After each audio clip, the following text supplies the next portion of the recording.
Bismillahirrahmanirrahim. Assalamualaikum warahmatullahi wabarakatuh. Perkenalkan, nama saya Ahmad bin Wasabili dengan NIM 22210100229 kelas B2. Video ini dibuat untuk memenuhi tugas UTS mata kuliah ilmu sorof yang diampu oleh Bapak Abdul Mukid MPD. Di sini saya akan menjelaskan dari makalah kelompok 1 yang berjudul Ta'rifu Ilmu Sorof, baik secara bahasa maupun secara istilah.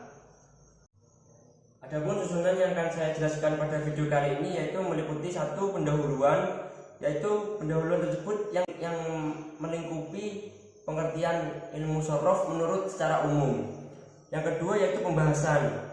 Pembahasan tersebut adalah pengertian ilmu sorof secara istilah maupun secara bahasa. Dan yang ketiga kesimpulan. Yang keempat adalah penutup.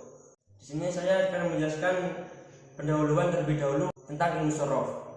Sorof atau dibaca sorof merupakan satu cabang ilmu tata bahasa Arab, atau secara bahasa sorof diartikan sebagai perubahan. Perubahan kata ini dalam prakteknya disebut tasrif. Mengetahui sorof atau mengkaji bentuk perkataan adalah sangat penting dalam mempelajari bahasa Arab, karena dalam perubahan bentuk atau sigot suatu perkataan, maka arti perkataan itu akan berubah. Kedua yaitu pembahasan. Pengertian sorof. Sorof adalah salah satu cabang ilmu dalam bahasa Arab. Nama lain dari sorof adalah morfologi. Mempelajari sorof sama pentingnya dengan mempelajari bahasa Arab itu sendiri. Ulama bahkan menyebut sorof sebagai ibu dari semua cabang ilmu, sedangkan nahwu bapak dari semua cabang ilmu. Pengertian sorof secara bahasa dan istilah. Secara bahasa, sorof atau tasrif ialah perubahan atau berubah, yaitu mengubah dari bentuk aslinya kepada bentuk yang dikehendaki maknanya. Adapun pengertian sorof menurut istilah, yaitu ilmu asal usul, karenanya diketahui struktur kata dan terjadinya struktur kata itu bukan disebabkan karena i'rab atau bina. Yang kedua, berubahnya satu bentuk kosakata, baku kalimat atau bahasa Arab dari satu bentuk asal seperti atau masdar, fi'il, madhi dan lain-lain ke bentuk-bentuk yang berbeda untuk memperoleh makna yang dikehendaki. Yang ketiga itu berubahnya dari bentuk fi'il madhi menjadi fi'il mudhari', menjadi masdar, menjadi isim fa'il sampai akhirnya. Contoh-contoh perubahan dalam tasrif. Dalam ilmu sorof, mengubah kata diistilahkan dengan mentasrif.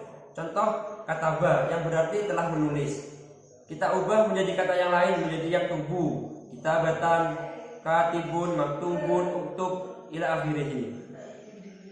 Yang dalam merubah tersebut adalah merubah kalimat kataba sekaligus merubah makna dari kataba tersebut.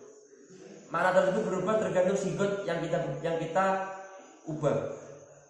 Istilah dasar ilmu sorof yaitu ada 5. Yang pertama wazan, yang kedua mauzun, yang ketiga bina, yang keempat sigot, dan yang kelima adalah mutaqaqah. Wazan tersebut adalah secara bahasa memiliki makna timbangan, acuan atau rumus. Wazan secara istilah adalah kalimat yang dijadikan dari huruf fa, ain, fa fi'il, ain fi'il, dan lam fi'il yang berfungsi untuk menimbang kalimat lain atau mauzun agar bisa diketahui huruf asalnya dan ziyadah serta harokat dan sukunnya. Yang kedua yaitu mauzun. Mauzun adalah kata yang dibandingkan dan yang disandingkan dengan wazan. Contohnya itu seperti nasoro. Nasoro yaitu mauzun yang wazannya itu fa'ala. Yang ketiga adalah bina. Bina adalah bentuk kalimat yang ditinjau dari segi huruf. Bina tersebut dibagi menjadi 7, yaitu bina sahih, bina lafif, bina mudhoaf, bina ajwaf, bina nakis, dan bina mudhoaf, bina misal. Yang dalam sebenarnya itu bisa dijadikan lagu seperti sahihun au, misalun au, mudhafun, lafifun, naqisun, mahmusun, ajwafun. keempat yaitu sigot. Sigot adalah bentuk kata yang ditinjau dari segi makna. Seluruhnya ada 11 macam. Seperti contoh fi'il madhi, fi'il mudhari', masdar, isim masdar, isim dhamir, isim fa'il, isim isyarah, isim maf'ul, isim fi'il amr, fi'il nahi, isim zaman makan, isim alat. Yang kelima yaitu mutabaqah. Mutabaqah adalah kalimat yang terdapat pada kitab tasrif atau selain wazan, yang berfungsi sebagai tempat untuk mencocokkan kalimat lain atau kalimat yang tidak terdapat pada kitab tasrif yang sama dalam sigot, bina, dan wazan serta wakiknya agar bisa diketahui tasrifnya. Tasrif tersebut dibagi menjadi dua jenis, yaitu tasrif istilahi dan tasrif lugawi. Adapun tasrif istilahi yaitu perubahan atau perpindahan kata dari fi'il madhi atau masdar ke kata yang lain yang berbeda-beda bentuk untuk mencapai makna yang dikehendaki. Bentuknya yaitu menyamping atau horizontal.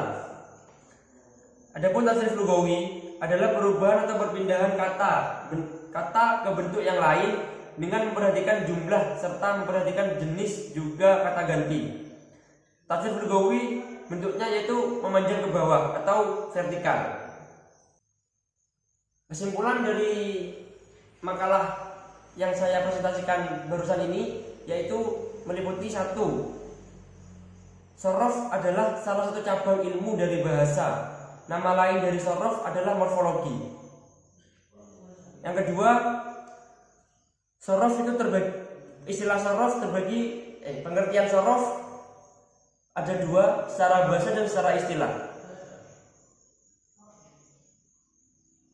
Shorof secara bahasa yaitu perubahan, sedangkan secara istilah suatu ilmu untuk merubah bentuk asal ke bentuk yang lain. Yang ketiga yaitu istilah dasar ilmu shorof atau wazan, mauzun, tasrif, sigot, bina, dan mutabaqah. Sekian materi yang dapat saya sampaikan. Mungkin ada sedikit kritik dan saran, tolong tulis di kolom komentar. Assalamualaikum warahmatullahi wabarakatuh.